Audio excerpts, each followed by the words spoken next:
മത്സരത്തിൽ കുട്ടികൾക്ക് നിലവാരമില്ലാത്ത മൈക്കാണ് നൽകിയത്. 1000 വോൾട്ട് ഡെപ്ത് വേണ്ട മൈക്കായിരുന്നു നൽകേണ്ടിയിരുന്നത്.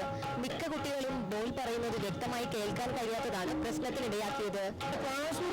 നടക്കുന്നില്ല. തബലയൊക്കെ ഒരു കുട്ടി സ്റ്റേജിലൊക്കെ ഉണ്ടെങ്കിൽ 8-10 വർഷം വളരെ കഠിനമായ തപസ്യയിലൂടെ മാത്രമേ ഇങ്ങനെ ചെയ്യാൻ പറ്റുള്ളൂ. അതിന്റെ ഒരു ഗൗരവം ഈ നടത്തിപ്പുകാർക്കില്ല. അവരെ സംബന്ധിച്ചിടത്തോളം ഒരു തബല മുട്ടലാണ്. ഞങ്ങളൊക്കെ പറയും തബല വായിക്കുക എന്നുള്ളതാണ്.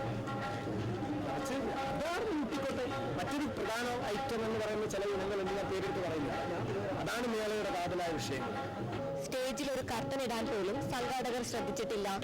ചെറിയ ക്ലാസ് റൂം ആയതിനാൽ ജഡ്ജസിനെ മറികടന്നാണ് കുട്ടികൾ സ്റ്റേജിലേക്ക് കയറുന്നത്.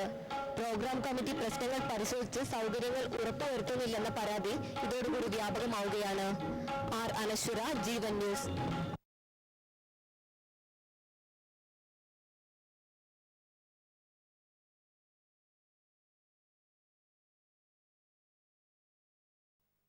NCC, ORC, SPC എന്നീ പേരുകളിൽ ചില വീരന്മാരും വീരാംഗനമാരും കലോത്സവ വേദികളിലും അണിയറകളിലും സദസ്സിലും പാചകശാലയിലുമെല്ലാം കറങ്ങി നിൽപ്പുണ്ട്.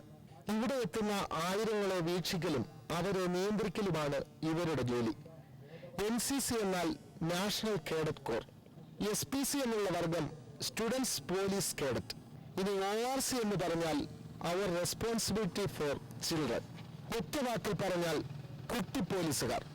സംസ്ഥാനമൊട്ടാകെയുള്ള കലാകാരന്മാരും കലാകാരികളും മണ്ണിലെ താരങ്ങളായി പൂത്തുലയുന്ന പൂരപ്പറമ്പിൽ ഇത് ഞങ്ങളുടെ ഏരിയയാണെന്ന് സ്ഥാപിച്ചാണ് ഇവരുടെ നിൽപ്പ്. കുട്ടികളുടെ ഏതാവശ്യങ്ങളും നിറവേറ്റാൻ ഇവരുണ്ടാകും. കേരള പോലീസിനെ ഹെൽപ്പ് ചെയ്യുക, അതുപോലെ തന്നെ സ്റ്റുഡൻസിന് വേണ്ട കാര്യങ്ങളൊക്കെ ചെയ്തു കൊടുക്കുക എന്നാണ് ഞങ്ങളുടെ ദൗത്യം. അതാണ് ഞങ്ങൾ ചെയ്തുകൊണ്ടിരിക്കുന്നത്. ഞങ്ങൾ എല്ലാ ടൈമിലും ഇവിടെ ഉണ്ടാവും.